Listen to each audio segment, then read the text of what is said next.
নমস্কার বন্ধুরা, আমি খুশি। কেমন আছো তোমরা সবাই? আশা করছি সুস্থ আছো এবং ভালোই আছো। আমার মুখটা দেখে তোমরা নিশ্চয়ই বুঝতে পারছো যে কিছু না কিছু হয়েছেই, মানে কিছু তো বোঝা যাচ্ছে। যাই হোক, আমি তো সকাল সকাল আজকে ঘুম থেকে উঠিনি। এখন তো অনেকটাই বেলা হয়ে গেছে, প্রায় 8:30 বাজে। আর আজ কিন্তু মঙ্গলবার। তো ঘড়িতে এখন ওই যে বললাম 8:30, 8টা 8:30 বাজে। তো এতটা বেলা করে উঠেছি, এদিকে উঠেই দেখি বাইরে পুরো অন্ধকার, মানে বৃষ্টি আসবে আর কি। মেঘ করে এসছে চারিদিক। আর এই মানে আমার এতটাই শরীর খারাপ, সকালে ঘুম থেকে উঠেই, সকালে বলতে ওই যে এতটা বেলায় উঠেছি, তো ওই তখনই ঘুম থেকে উঠেই কেমন বমি বমি পাচ্ছে। তার আগের থেকেই বমি বমি পাচ্ছে, শরীরের মধ্যে অস্বস্তি লাগছে, একটা পেটটাও মাঝে মাঝে ব্যথা করছে। তো কী আর করা যাবে, ঘরের কাজ তো করতেই হবে। তো যার জন্য দেখো উঠে যে ঘরের কাজেই লেগে পড়লাম। ঘরের কাজ না করলে তো হবেই না, রান্না বান্না খাওয়া দাওয়া এগুলো তো করতেই হবে। তো আমি যদি শুয়ে বসে থাকি তাহলে তো হবেই না। তো যাই হোক, ওই ডাক্তার দেখিয়ে ওষুধ খেয়ে তারপরেই কাজ মানে সারতে হবে, ঘরের কাজকর্ম। তো ওই আমার মতো মনে হয় অন্য মেয়েরা ওই একই কাজ করে। আমাদের মেয়েদের মানে কথায় মানে লোকে বলতো যে মেয়েদের নাকি অসুখ বিসুখ হতে নেই, শরীর খারাপ হতে নেই। তো আমার ক্ষেত্রেও তাই হয়তো। তো বাস্তব হয়তো এটাই। তো যাই হোক, ওই সকাল সকাল উঠেই, সকাল সকাল বলতে ওই যে 8:30 নাগাদ উঠেছি আর কি। উঠে ওই বেড কভারটা অনেক দিন তো পাতা রয়েছে, যার জন্য ওটাকে চেঞ্জ করতে হবে। বেশ মানে নোংরাও হয়েছে, তাই জন্য বেড কভারটাও চেঞ্জ করে নিলাম। নিয়ে দেখো একটা নতুন বেড কভার মানে পেতে নিলাম। তো নতুন তো না, আরও কয়েকদিন পেতেছিলাম এটা, তারপরে কেচে কুচে তুলে রেখেছিলাম যখন একদম প্রথম পেতেছিলাম। তো আমার ঘরের বেড কভারগুলো অনেকগুলো ছিঁড়ে গেছে, 3-4টে বেড কভার একবারে ছিঁড়ে গেছে। তো ওগুলো না মাঝখান থেকে সেলাই করে নিয়ে এসেছিলাম। তো ওগুলো আর পাতা যায় না, ওগুলো গায়ে দেওয়া যায়, ওগুলো পাতা যায় না, মানে অনেকটা ছোট হয়ে গেছে তো, যার জন্য আর পাতা যায় না। তো ওইগুলো এখন আমরা গায়েই দিই। আর এই নতুন ওই জন্য বেড কভারটা মানে পাল্টে এইটা পেতে নিলাম। আর দেখো মানে বালিশের কাভারও আমি পরিয়ে নিচ্ছি। আর এই বালিশের কাভারগুলো কিন্তু আমি রানাঘাট থেকে কিনেছি, কারণ এইগুলো আমাদের এখানে পাওয়াই যায় না চাকদাতে। তো আর আমি দেখো ওই মানে কিনে এটার মধ্যে একটা ছোট্ট পাতা, ওটা আমি নিজেই হাতে সেলাই করেছি। পাতাটা আর কি আগে এঁকে নিয়েছি, এঁকে তারপরে সেলাই করে নিয়েছি। আর এই মানে আমার বালিশ তো খুব পাতলা, কারণ ঘাড়ে স্পন্ডেলাইসিস আছে। তো ওই জন্য আমার বালিশটা একদম প্যাতপ্যাতে পাতলা।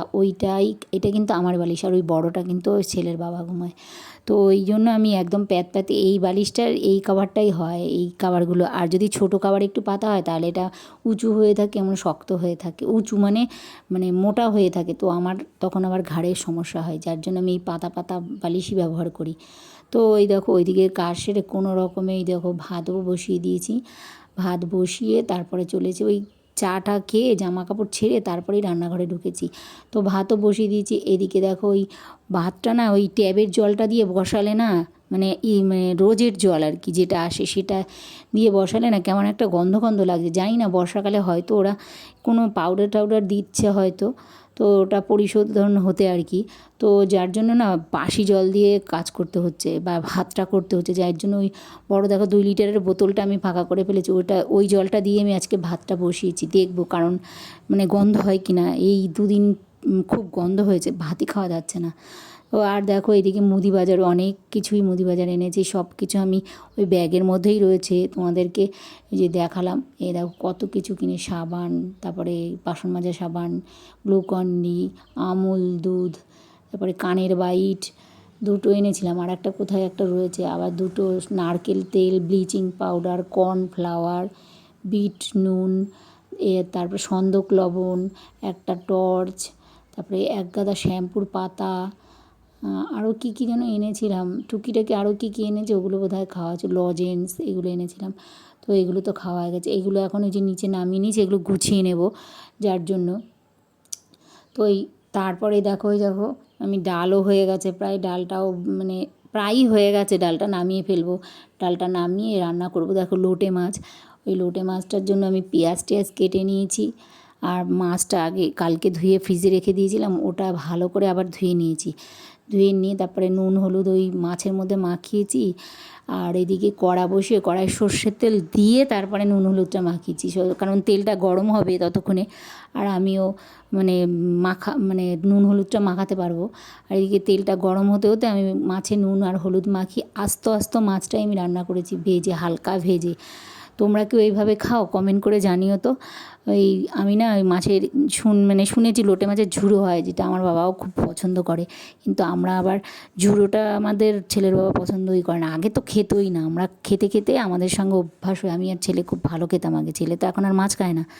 তো ওই ওই আস্তে আস্তে মাছটায় দেখো গোটা গোটা মাছ আমি আস্তে কড়াতে 2-3-4টে করে দিয়ে দিয়ে ভেজে নিয়েছি, হালকা ভেজে নিয়েছি, ভেজে নিয়ে জিরে ফোড়ন দিয়ে পাতলা করে ঝোল করেছি, মানে অনেক ঝোল না, অল্প ঝোল তো করে তারপরে নামিয়েছি। খেতে কিন্তু এটা দারুণ হয়। এরকমভাবে তোমরা কেউ খাও তো জানিও। এই দেখো পটল ভাজা করে নিয়েছি, ওই দেখো মাছের ঝোল লোটে মাছের, আর এইদিকে ছেলের পনির আলুর তরকারি, কারণ ওর তো আর ছোঁয়াছানি নেই, সেই জন্য সব কিছু একসঙ্গে রেখেছি। আর ডাল তো করেই নিয়েছি, এই যে তোমাদের দেখিয়ে দিলাম আজকে যা যা রান্না করেছি দুপুরের মেনু। তো আমি দেখো ওইদিকে খাওয়া দাওয়া করে মুখটা নাড়াতে নাড়াতে আমি ঘরে চলে এসেছি। মুখটা নাড়াচ্ছি কারণ আমি জোয়ান খাচ্ছি, শরীর তো এমনিই ভালো লাগছিল না, তারপরে গ্যাসের ওষুধ খেয়েছি। তো যত বেলা হচ্ছিলো না, আর দেখো ভালো লাগছে না বলে আজকে শুয়েও পড়েছি, দুপুরবেলা অনেকটা সময় ঘুমিয়েছি। তো এই গ্যাসের ওষুধ তো সকালবেলা খেয়েছি, পরে শরীরটা একটু ভালো হয়েছিল। আর এই দেখো উঠতে উঠতে কিন্তু সবাইকে জানাই শুভ সন্ধ্যা, আর আমি উঠেছি সেই সন্ধেবেলা। আর এই দেখো সন্ধেও দিয়ে নিচ্ছি, সন্ধে দেখিয়ে সারা বাড়িতে আমি ঠাকুরের কাছে দেখিয়ে তো সারা বাড়িতে আমি সন্ধে দেখিয়েছি।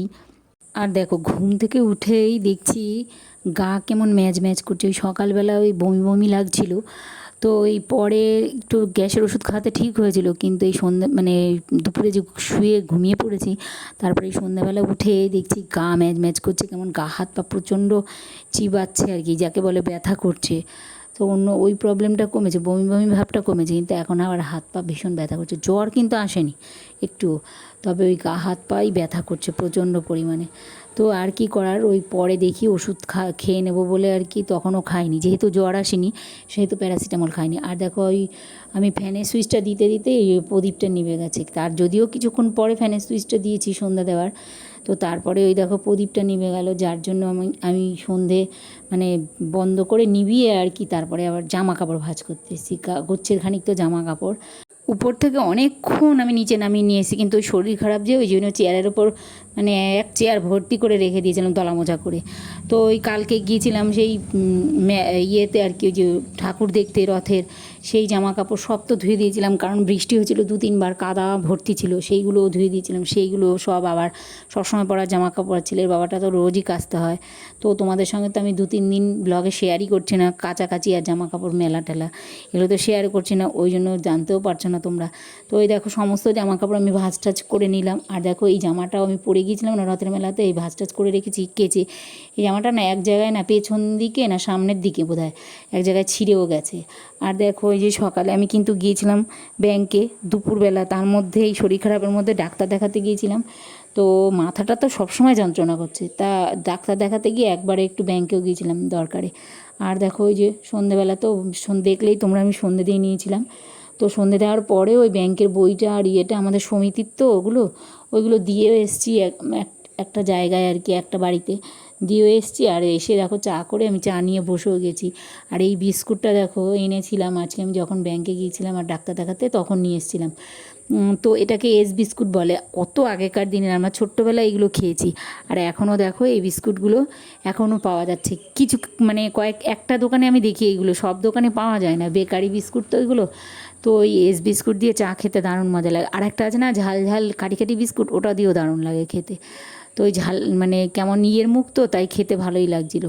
তো আর রাত হয়ে গেছে, তো রাতেবেলা আমি দেখো চলে এলাম রান্নাঘরে। ভেবেছিলাম যে ভাতটা করে নিয়েছিলাম আমি, তো ভেবেছিলাম যে ভাতই খাবে সবাই, কিন্তু না, ছেলের বাবা বলছে না রুটি খাবে। তো যাই হোক এখন রুটি করতে হলো। তো ছেলের বাবা খেলে, ওই ছেলে তো আর ছাড়বে না যে ছেলেও বলবে আমিও খাবো, তো ওর বাবার জন্য করতে হলো, আর ছেলের জন্য না করে আর কী করার। তো আটাটা মেখে বেলে রুটিগুলো একটা একটা করে ভেজে নিলাম। ছেলের বাবা খাবে পাতলা রুটি, আমরা খাবো মোটা রুটি, সেই ভাগে ভাগে। তো ছেলের বাবার জন্য পাতলা রুটি করা হলো, আর আমাদের জন্য মোটা রুটি করা হলো। তো সেইগুলোই আমাদের রাতের ডিনার আমরা কমপ্লিট করে নিলাম। ওই তরকা, তার সঙ্গে ছিল তরকা, কারণ রথের দিন যাওয়া হয়েছিল, আসতে তো অনেকটা লেট হয়ে গেছিলো, সেই দিনই ভিজিয়েছিলাম, সেইটা ফ্রিজে রেখে দিয়েছিলাম, করা হয়নি বলে। তো সেটা দিয়েই সেই ডালটা দিয়েই আর কি তরকা করে নিলাম। তো এই রাতের ডিনারটা কমপ্লিটও করে নিলাম। কমপ্লিট করে দেখো আমি রাতে শুতেও চলে এসেছি জামা কাপড় ছেড়ে, কারণ জামা কাপড়ে এক গাদা আটা লেগেছিলো। আর আমি হাতে করে একটা পেয়ারাও নিয়ে চলে এসেছিলাম যে একটু ফোন দেখতে দেখতে খেয়ে নেবো, খেয়ে তারপরে তারপরে আর কি শুয়ে পড়বো। তো ওদের ভাগেরটা ওরা খেয়েই নিয়েছিল, ছেলে আর ছেলের মানে বাবা। তো আমি আমারটা নিয়ে এসে ওই মানে খেয়ে নিয়েছিলাম। তো যাই হোক, আমি আর ভিডিওটা আর বাড়ালাম না। আর আমার ভিডিওটা তো তোমরা দেখছো, আর যারা নতুন রয়েছো আর আমার ভিডিওটা প্রতিদিনই দেখছো কিন্তু সাবস্ক্রাইব এখনও করোনি, তাদের বলছি প্লিজ আমার চ্যানেলটা সাবস্ক্রাইব করে আমার পাশে থেকো। আর লাইক, শেয়ার আর কমেন্ট করতে ভুলো না কিন্তু। সো সবাই সুস্থ থেকো, ভালো থেকো আর অলওয়েজ হ্যাপি থেকো। Good night.